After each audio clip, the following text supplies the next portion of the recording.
Hello guys, welcome back to our YouTube channel My Education Support. तो guys, हम इस video में class 10th के चैप्टर 3 जो कि है मेटल्स एंड नॉन मेटल्स की बात करेंगे।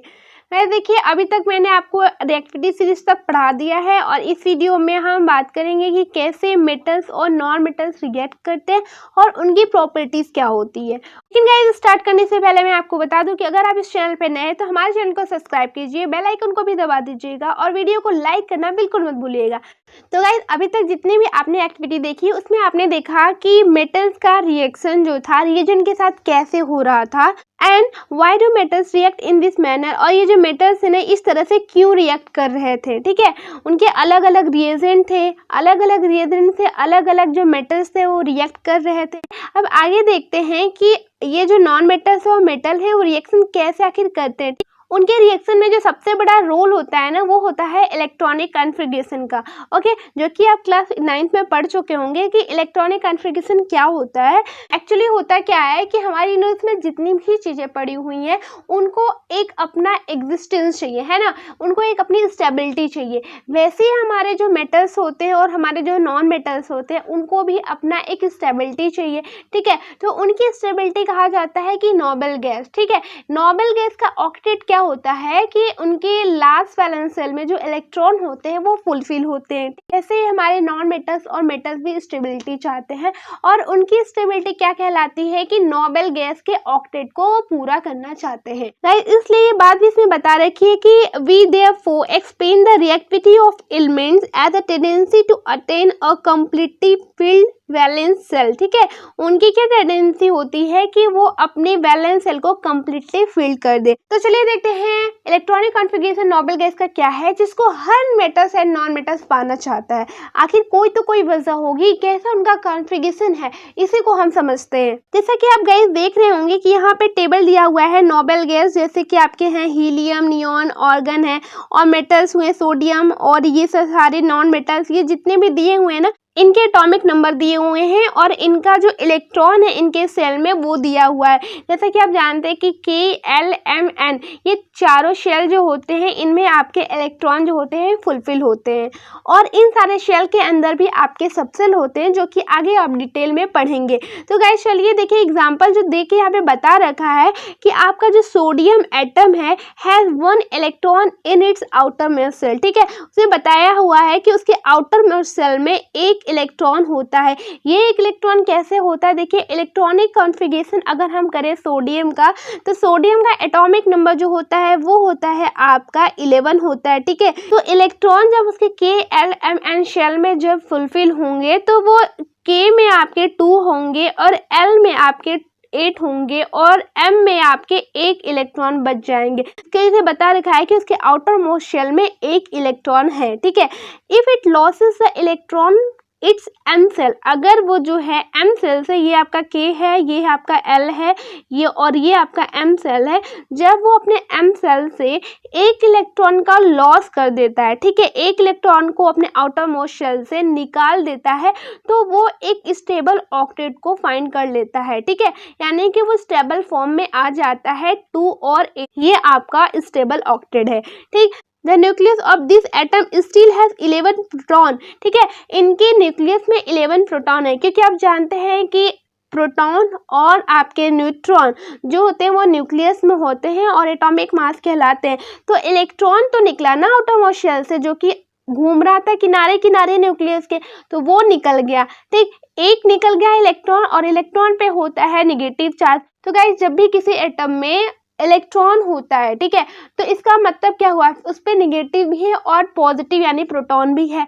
अगर एक इलेक्ट्रॉन निकला तो आपकी कुछ नेगेटिविटी तो कम हुई ना, एक इलेक्ट्रॉन एक चार्ज जिसमें माइनस था वो निकला तो आपकी नेगेटिविटी कम हुई, इसी वजह से एक इलेक्ट्रॉन निकला तो एक पॉजिटिव चार्ज आप पे आ गया है ना। तो इस हिसाब से आप क्या करेंगे कि यहाँ पे बताया है कि सोडियम के पास एक इलेक्ट्रॉन निकलने की वजह से एक पॉजिटिव चार्ज आ गया। On the other hand chlorine has 7 electron in its outermost shell, है ना, क्लोरीन के आउटर मोस्ट शेल में जो है 7 इलेक्ट्रॉन होता है। जैसे कि होता कैसे है कि क्लोरीन जो है इस पे क्या है 17 इसका एटॉमिक नंबर होता है।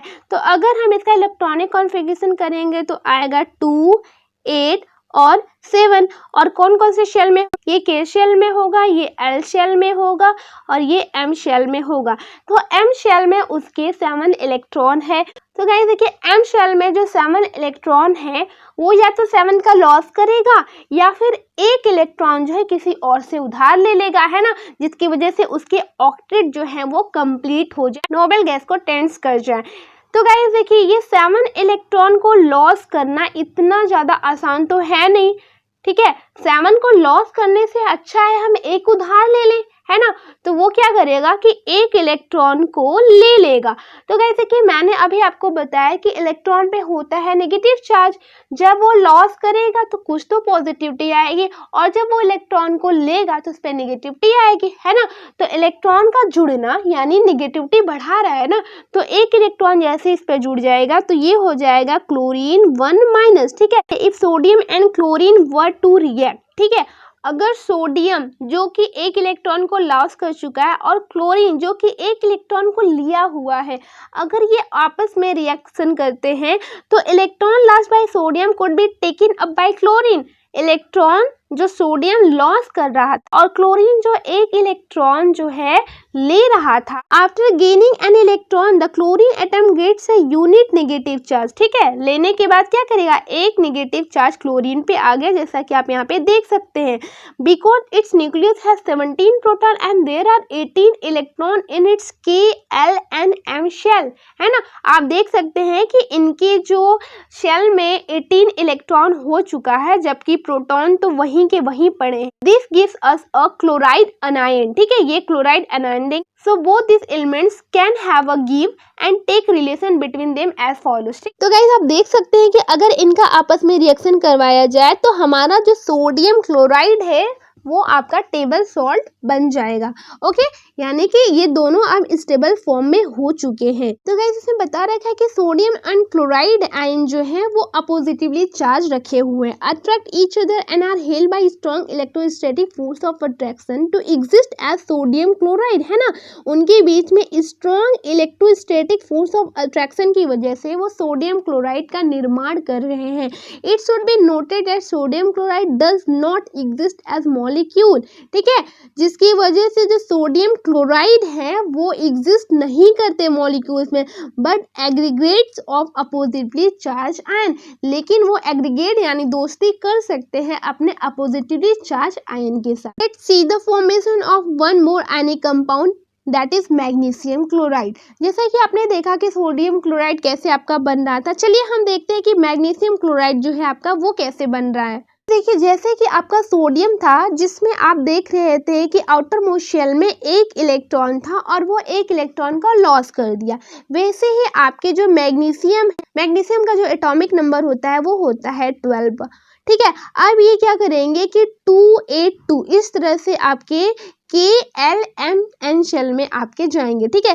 तो K शेल में आप देखेंगे 2 और L शेल में देखेंगे 8 और M शेल में देखेंगे 2। तो आप जानते हैं गाइस कि नोबल गैस के अकॉर्डिंग जो इनका इलेक्ट्रॉनिक कॉन्फ़िगरेशन होता है वो 288 होता है, जो कि एक स्टेबल इलेक्ट्रॉनिक कॉन्फ़िगरेशन है। ओके, तो ये क्या करेंगे कि अब ये 6 इलेक्ट्रॉन को लेना इनके लिए काफ़ी मुश्किल है, इससे अच्छा है कि वो 2 इलेक्ट्रॉन को लॉस कर दें, ठीक। लेकिन वो लॉस किसके साथ कर रहे हैं, देखिए आप मैग्नीशियम क्लोराइड के बारे में पढ़ रहे हैं तो जाहिर है कि आपको पता है कि क्लोरीन के आउटर मोस्ट शेल में एक इलेक्ट्रॉन होता है, ठीक है, तो वो एक इलेक्ट्रॉन को ले सकता है। लेकिन मैग्नीशियम के पास जो है 2 इलेक्ट्रॉन है तो क्लोरीन एक और ले लेगा तो दूसरा इलेक्ट्रॉन तो बचेगा। तो मैग्नीशियम क्लोराइड में जो क्लोरीन है ना वो 2 क्लोरीन जुड़ते हैं जो कि एक एक इलेक्ट्रॉन को ले लेते हैं, ठीक है। तो देखिए यहाँ पे क्लोरीन एक ये है और एक क्लोरीन ये है, ये इसका एक इलेक्ट्रॉन ले लेगा और ये भी इसका एक इलेक्ट्रॉन ले लेगा और लास्ट में जो आपका कंपाउंड बनेगा वो बनेगा MgCl2। The compound formed in this manner by the transfer of electrons from a metal to a non-metal are known as ionic compound, ठीक है। एक मेटल है और दूसरा आपके नॉन मेटल है, तो इनके बीच में जब इलेक्ट्रॉन का ट्रांसफर हो रहा है तो जो कंपाउंड बन रहेगा इस ना वो बन रहे हैं आपके आयनिक कंपाउंड बन रहे हैं, ठीक। और इलेक्ट्रो कोवैलेंट कंपाउंड भी इन्हें हम कहते हैं। तो चलिए गाइस, इसमें एक क्वेश्चन पूछ रखा है कि can you name the cation and अनायन present in MgCl। तो आप क्या बता सकते हैं कि कैटायन कौन है और अनायन कौन है। आपको पता है कि अनायन जो होते हैं वो माइनस चार्ज रखे होते हैं, जैसे कि आपके क्लोरीन है, और कैटायन जो होते हैं वो आपके प्लस चार्ज रखे होते हैं, जो कि आपका क्या है, Mg2+ है ना। तो Mg2+ आपके मैग्नीशियम जो है इसमें आपके कैटायन है, और क्लोरीन माइनस आपके जो है वो है अनायन। तो गाइस, अब स्टार्ट हो चुकी है आपकी properties of ionic compound. To learn about the properties of ionic compound, let us perform the following activity। ionic compound के properties जानने से पहले एक अच्छी सी एक्टिविटी दे रखी है। चलिए हम देखते हैं कि इसमें दिया हुआ है कि take samples of sodium chloride, potassium iodide, barium chloride और any other salt from the science laboratory. ठीक है, सोडियम क्लोराइड, पोटेशियम आयोडाइड, जितने भी आपके सॉल्ट हैं उनको ले लीजिए। Okay, what is the physical state of this salts. पहले देखिए कि उनका फिजिकल स्टेट क्या है। Take a small amount of sample on a metal spatula। Metal spatula आप लेबोरेटरी में देखे होंगे, उनको लीजिए और मैं थोड़े थोड़े अमाउंट में इन सॉल्ट को रखिए उनको चेक करने के लिए, and heat directly on the flame. ठीक है, उन्हें क्या करिए कि फ्लेम पे हीट की। ऐसे करके आपके सारे सॉल्ट के सैंपल को रिपीट करना है और चेक करना है। व्हाट डिड यू ऑब्जर्व, आप ऑब्जर्व क्या करते हैं। Did the sample impart any colour to the flame, क्या उनका कलर कुछ चेंज हो रहा है, यानी कि आप जब उसको हीट कर रहे हैं तो उसमें कुछ कलर दिख रहा है क्या, कि फ्लेम का कलर कुछ चेंज हो रहा है। डू दिस कंपाउंड्स मेल्ट, क्या ये जो आपके सॉल्ट के कंपाउंड है वो मेल्ट हो रहे हैं। Try to dissolve the samples in water, इसके बाद क्या कीजिए कि उन सारे सैंपल्स को वाटर में भी डिजॉल्व कीजिए, पेट्रोल में भी और केरोसिन में भी डिजॉल्व कीजिए।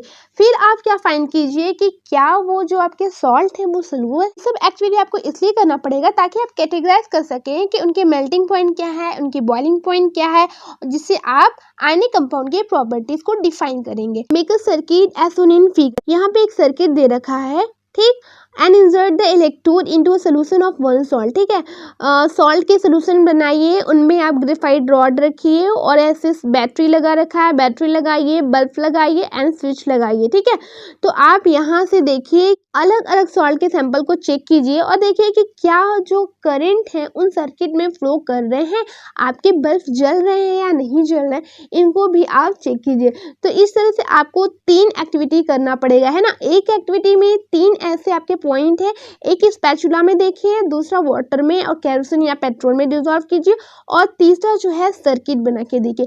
What is your interference about the nature of this compound, तो आपको पता चलेगा कि उन कंपाउंड का नेचर क्या है। ठीक है, जैसे कि ionic compound sodium chloride, lithium chloride, calcium chloride, calcium oxide and magnesium chloride है। तो इनका मेल्टिंग पॉइंट देखिए आप और इनका बॉइलिंग पॉइंट देखिए, तो आप देखेंगे कि किसी का मेल्टिंग पॉइंट काफ़ी ज़्यादा है, किसी का बहुत कम है, कोई डिजॉल्व हो रहा है तो कोई नहीं हो रहा है, कोई करंट प्रोड्यूस कर रहा है तो कोई नहीं कर रहा है, कुछ भी हो सकता है। उन सारे एक्टिविटी के बेस पे आप पाएंगे कि फिजिकल नेचर क्या है उनका। ठीक है, तो फिजिकल नेचर में बता रखा है कि ionic compound are solid and are somewhat hard because of the strong force of attraction between the positive and negative ion, है ना। आयनिक कंपाउंड जो है वो सॉलिड हो सकते हैं, है ना, और क्या होता है कि उनके बीच में स्ट्रॉन्ग फोर्स ऑफ अट्रैक्शन होता है, बिकॉज एक आपके पॉजिटिव आयन होते हैं, दूसरे नेगेटिव आयन होते हैं। This compounds are generally brittle and break into pieces when pressure is applied. ठीक है,